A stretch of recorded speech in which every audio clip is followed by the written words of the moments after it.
আজকে সমাজগুলোতে মসজিদ আছে অথচ মসজিদে মুসল্লি নাই। এটা কি কিয়ামতের আলামত নয়? মসজিদ আছে অথচ মুসল্লি নাই। আর যে কটা আছে ওযু থাকে কিনা আল্লাহই ভালো জানে, ওযুর ফরজ জানে কিনা আল্লাহই ভালো জানে। যুবকদের মসজিদের ভিতরে কোনো আনাগোনা নাই। যুবকরা ভাবে যে মসজিদে গিয়ে কি হবে। আজকে যুবক শ্রেণী এরা দিশেহারা। এরা না পাচ্ছে চাকরি, না পাচ্ছে কোনো মাঠের কাজ করতে, না পারছে কোনো ব্যবসা করতে, না পারছে এরা মসজিদে এসে নামাজ ধরতে। এরা কিছুই পারতেছে না।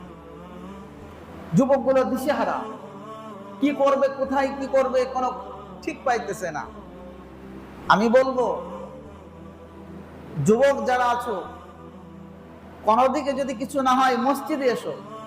আরে অন্তত তোমার আখেরাতটা তো হবে, অন্তত আখেরাতটা তো হবে। দুনিয়ার কিছু হলো না, অন্তত আখেরাতটা তুমি কামিয়ে নিয়ে কবরে চলো, এটা তোমার লাভ হবে।